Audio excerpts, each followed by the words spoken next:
Mais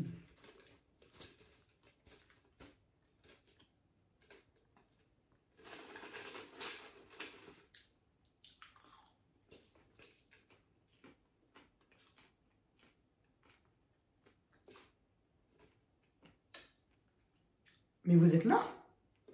Putain, excusez-moi. J'étais encore en train de profiter de Dune. Symboliquement, métaphoriquement, vous le prenez comme vous voulez. Dune devant Star Wars dans mon décor, ça ne veut pas rien dire, mais ça veut en même temps pas tout dire. Bonjour à tous, j'espère que vous allez bien. On se retrouve aujourd'hui pour une nouvelle vidéo. Je ne vais pas tergiverser tout de suite. Je ne vais avoir qu'une seule problématique à poser. Comment réussir à continuer à aller voir des films après avoir vu une telle œuvre? Ou plutôt, on va y aller relativement positivement. Et c'est comme ça que je vais vous introduire ma pensée globale sur ce film, donc Dune 2, chapitre 2 plutôt, la suite directe qui reprend quasiment à la scène de fin du premier chapitre de Dune, sorti en 2021, réalisé par Denis Villeneuve, avec dans les rôles principaux toute une flopée d'acteurs, puisque nous avons Timothée Chalamet, Zendaya, Josh Brolin, Rebecca Ferguson, Léa Seydoux, Charlotte Rampling, Austin Butler, le père Skarsgård, j'ai perdu son prénom, le boulet, et bien d'autres acteurs et actrices. Ce qui va compter, ça va être de vous parler de ce film en détail. Et très sincèrement, je ne rentrerai pas dans les spoilers pour une seule et simple bonne raison, il n'y a pas d'intérêt. Vous foncez voir ce film et de toute façon, on discutera de tout ça, comme d'habitude, dans l'espace commentaire. Tout ce que j'ai envie de vous dire sur ce film, c'est qu'il est la quintessence, il est l'un des films qui est pour moi la quintessence du cinéma que j'aime. C'est complètement subjectif, c'est complètement personnel. Les trois choses que j'aime le plus quand je vais voir des films au cinéma, mon genre de prédilection est la science-fiction.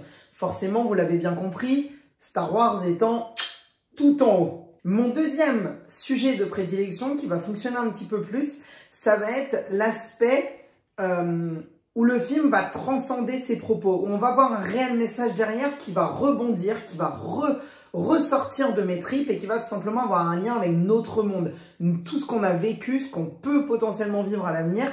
Et c'est pour ça que généralement, quelque chose qui me plaît beaucoup dans cette science-fiction, c'est la science-fiction qui va être beaucoup plus réaliste, à l'opposé d'un Star Trek par exemple. Et surtout, une science-fiction parfois et souvent qui peut être par exemple dystopique, ou en tout cas qui va avoir un sous-entendu sur notre propre et questionner surtout notre propre humanité. Et putain, qu'est-ce que c'était bon, nom de Dieu, de bordel de merde! C'était extraordinaire, Dune 2. Je peux pas vous dire plus que ça. Pour vous la faire simple, on reprend quelques minutes, quelques heures, on ne sait pas exactement, peut-être 1 ou 2 jours après la fin du premier film. C'était critiqué, la fin du premier film se termine un petit peu en nœud de boudin, puisqu'on voit juste, Paul Atreides et les Fremen partir en direction de leur habitation. Et ça s'arrête là, un petit peu sur pas grand-chose, où on nous tease potentiellement le fait qu'on peut chevaucher ces fameux vers de la planète d'Arrakis.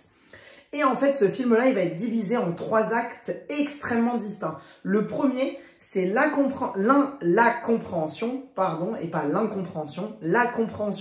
du monde d'Arrakis et de la manière de vivre sur Arrakis des Fremen. Et donc, tout ce qui va être une partie apprentissage, qu'on peut extrêmement facilement mettre en parallèle avec l'apprentissage du monde et du peuple Na'vi par Jake Sully dans le premier Avatar. Là, on est typiquement là-dessus. Avec à l'apothéose, cette scène qu'on attendait tous, c'est le moment où le personnage de Paul Atreides, je vous spoil rien, c'est dans la bande-annonce et c'est juste derrière là, va chevaucher son premier vers. Une scène qui est, je pense, jamais autant aimé le rythme d'une scène. La scène de chevauchement qui va te conclure toute la première heure du film et qui va être vraiment l'apothéose de cet entraînement, de cet apprentissage du monde Fremen par le personnage de Paul Atreides et aussi son acceptation. C'est à ce moment-là qu'il devient officiellement aux yeux du peuple un Fremen. C'était extraordinaire. Elle m'a mis des frissons dans la salle. Je n'en pouvais plus. La deuxième partie du film, qu'on commençait à nous introduire principalement avec le personnage de sa mère interprétée par Rebecca Ferguson, va être vraiment toute la partie mystique et mythologique autour du personnage. On l'a vu avoir énormément de visions dans le premier film et on l'a aussi ces visions dans la première partie, justement dans ce premier tiers plutôt du film, où le personnage va se questionner sur toute la question du prophète qu'il est censé être, qu'il ne veut pas forcément être, et de tout ce côté mystique un petit peu inversé de l'anti-quête du héros. C'est comme ça que j'avais aimé le voir dans le premier et c'est comme ça que le 2 va le traiter. C'est l'habitude de la quête du héros, pour ceux qui ne connaîtraient pas, c'est un petit peu ce que va parcourir Harry Potter, Luke Skywalker, pour citer les plus connus, ou Frodon Sake pour Le Seigneur des Anneaux. C'est ces personnages qui sont entre guillemets personnes dans un monde parfaitement lambda et qui en fait sont prédestinés à de grandes choses. Et par des rencontres, très souvent avec un mentor beaucoup plus âgé qui a de l'expérience, Gandalf, Dumbledore, ou pour Luke Skywalker ça va être Obi-Wan dans l'épisode 4 tout du moins, ça va être justement d'aller dans un univers qui va beaucoup plus grand qu'eux et cette petite personne va changer le reste du monde. Ici on est sur l'inverse, la prophétie est déjà là, Paul Atreides est presque né, en tout cas du point de vue des Bene Gesserit, est un potentiel pour devenir le futur prophète, le futur messie, le plus grand être parfait de cet univers dans Dune. Et ce qui va se passer, c'est que lui va être né avec cette mythologie-là, va grandir et encore plus sur ces derniers mois au niveau du film là-dessus. Et il va être à l'encontre de ça. Il va refuser de devenir le messie des Fremen, puisque les Fremen vont eux aussi, par des siècles et des siècles durant, entendre parler d'une prophétie et de l'arrivée d'un Fremen. Une simple histoire va devenir au final une vraie mythologie et une vraie croyance au niveau du peuple Fremen. Et tout ça, toute cette apothéose mythologique et toute sa profondeur scénaristique va arriver sur la deuxième partie du film, où là on va vraiment avoir toute la mythologie avec ce peuple du sud d'Arrakis et cette histoire avec le fameux poison qui va permettre de s'ouvrir et de montrer son plein potentiel possible au personnage de Paul Atreides et tout ce qui va jouer autour. Et donc ce climax, ce dernier tiers, ça va vraiment être la confrontation à la fois physique, puisqu'on va avoir justement le vrai gros combat qu'on attend tous entre Paul Atreides qui va vouloir faire sa vengeance, on le voit, c'est teasé dans la bande-annonce où il va lever une armée, et de l'autre côté, tout le peuple de... j'ai perdu leur nom, le peuple où on a le personnage de Dave Bautista, etc. Enfin bon, ceux qui ont tué son père et quasiment toute sa famille et tout son peuple, en fait, tout simplement. Et également, on va avoir l'arrivée de l'empereur qui va avoir tout un enjeu politique, les personnages justement des Bene Gesserit avec l'arrivée du personnage de Léa Seydoux et également le retour de Charlotte Rampling. Je suis fan de Charlotte Rampling, donc vraiment, moi, dès qu'elle est dans un rôle, de toute façon, c'est forcément extraordinaire. Et à côté de ça, le développement de la relation entre le personnage justement de Zendaya, donc de Ira, non, j'oublie toujours son nom, je suis désolée, je l'ai pas, donc je vais dire le personnage de Zendaya, et Paul Atreides, et ce choix final qui va être de, est-ce qu'il va décider, comme dans cette quête du héros, de devenir plus grand que sa propre personne, et de devenir le messie, l'objectif, atteindre ce plein potentiel, cette destinée, cette prédestination qu'il est censé avoir, ou est-ce qu'il va décider de garder l'amour de sa vie? Il devra sacrifier l'un ou l'autre et c'est la question qui va se poser tout à la fin du film, qui va nous teaser, on le sait tous, cette troisième partie, ce fameux Dune 3 qui a déjà été annoncé par Denis Villeneuve. Et je n'irai pas plus loin que ça. Le film, on a l'impression qu'il dure 5 heures parce qu'il raconte énormément de choses, alors qu'au bout du compte, il ne dure que 2h45, un petit peu moins de 3 heures. Pourquoi il y a ça? J'ai essayé de faire une analyse de cette gestion de la temporalité et du rythme du film. Beaucoup de gens, je pense, vont peut-être être déçus par le climax.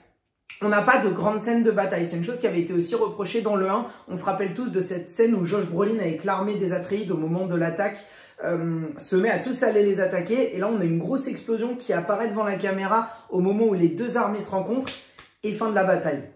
On a un petit peu, même si c'est beaucoup moins prononcé dans cette deuxième partie, et il y a quand même un petit peu de scène de bataille, on n'en a quand même pas tant que ça par rapport, je pense, à des sagas comme la grande bataille de Poudlard dans Le Seigneur des Anneaux, dans Harry Potter, ou alors les deux grosses batailles dans Le Seigneur des Anneaux.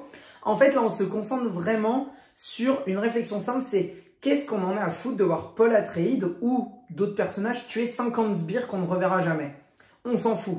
Par contre, le voir gagner cette partie-là et arriver dans la salle où il y a tous les antagonistes et faire vraiment ce combat, ce dilemme moral, et ben en fait, ces 20 minutes de scène de bataille qu'on aurait eu dans n'importe quel autre film à plein de moments, et ben vont permettre, en disparaissant, de prendre du temps sur sa partie entraînement et compréhension des Fremen, sur la partie mythologique, on va prendre 5 minutes par-ci, 10 minutes par-là, 3 minutes par-ci, 2 minutes par-là, intégrer le personnage de Austin Butler avec cet environnement qui est mais extraordinaire, avec ce soleil noir, ces feux d'artifice qui font des taches au ciel, c'était mais magnifique.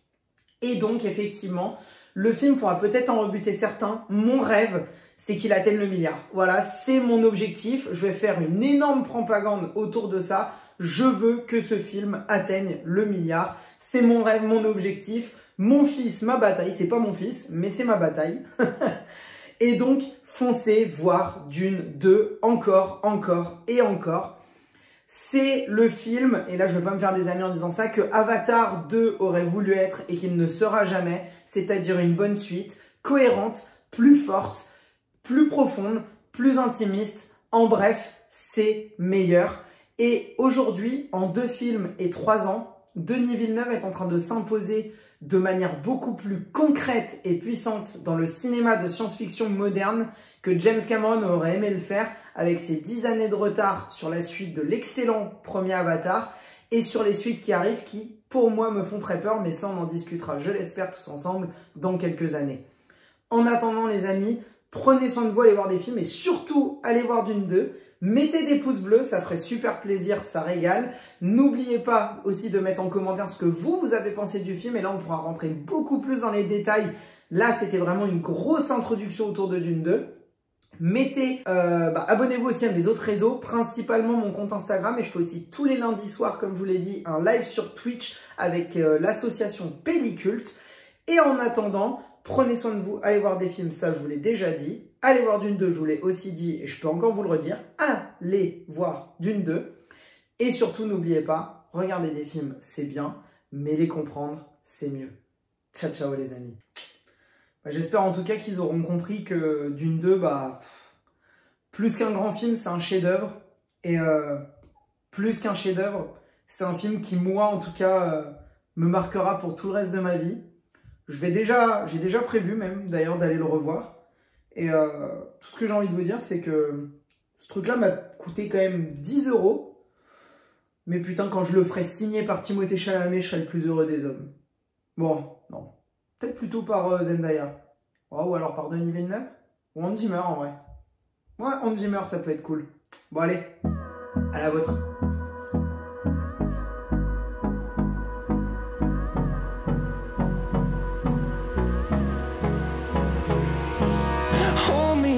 Till I get